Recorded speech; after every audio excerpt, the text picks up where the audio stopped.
So today we're going to talk about a story that's about much more than just the headlines.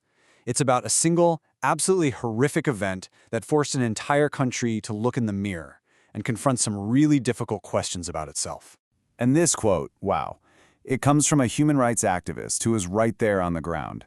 These words, they just cut straight to the bone, grounding us immediately in the raw human cost of what we're about to unpack. All right, so our story begins in a place you'd least expect. Not some dark alley, but a place of celebration, one of Morocco's biggest festivals. And it's here that we meet the young boy who is at the very center of this national tragedy. He was 13, just 13 years old, a child who reports have called Mohammed to protect his identity. And his age, that's absolutely crucial for understanding why this story hit the nation with such incredible force. You know, Mohammed's life was already a real struggle. He was from a poor province deep in Morocco's interior. His dad had passed away, and he was basically the main provider for his family, selling bags, helping park cars, anything to take care of his disabled mom. I mean, he was the very definition of a vulnerable child. So he traveled to this festival, right? Just hoping to make a little bit of money. But instead, something unimaginable happened. He was drugged and then brutally assaulted by more than a dozen men. Afterwards, just in a state of deep shock, he got on a bus, trying to get home. It was only because other passengers on that bus saw the state he was in that someone finally, thankfully, called the authorities. Well, as you can imagine, the story of what happened to Mohammed, it didn't stay a local police matter for long. The news started to spread like wildfire, and what began as a response quickly exploded into a national outcry. Okay, so the official response came pretty fast. His condition was so severe, he was moved to a major university hospital. Based on his description, police made an arrest, and human rights groups got involved, filing a formal complaint. But this was so much bigger than just an official matter. The news ignited this firestorm of public shock and absolute outrage across the country. And that brings us to the one massive question that everyone started asking. On social media, in cafes, everywhere. How? How could something like this happen at a huge public festival with nearly 500,000 people around? This wasn't some isolated incident. It raised these profound questions about just how safe public spaces really are. You know that one question? It really opened the floodgates. It forced two much larger national conversations about justice and about safety that had really just been simmering beneath the surface for years. And suddenly, this wasn't just about one boy's horrific experience anymore. It became a mirror, forcing the entire society to take a hard look at how it protects its children and how it delivers justice. This sparked these fierce debates that went from the parliament all the way down to the streets.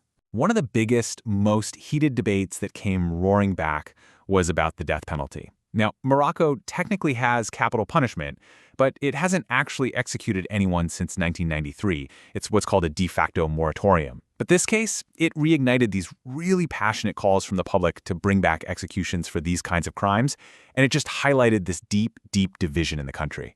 But to really get the full picture, you have to understand that Mohammed's vulnerability, it didn't just start at that festival.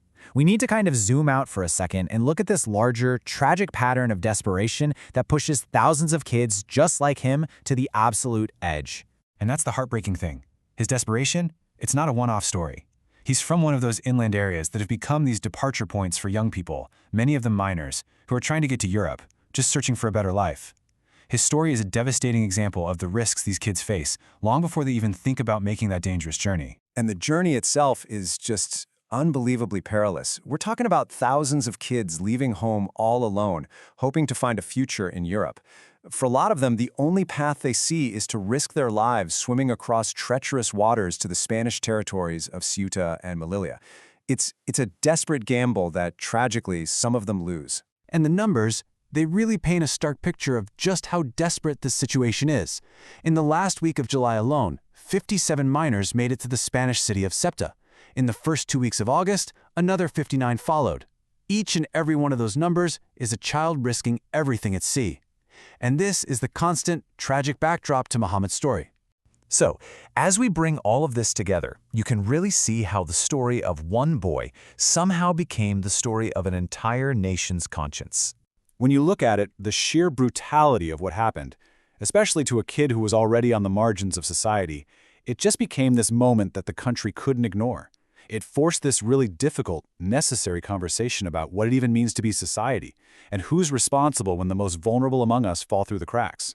And that's what it all comes down to, really. It leaves us with this huge, critical question. It's the question that's underneath all the debates this tragedy sparked, about justice, about safety, about the future. What is our fundamental duty, as a society, to protect children like Mohammed?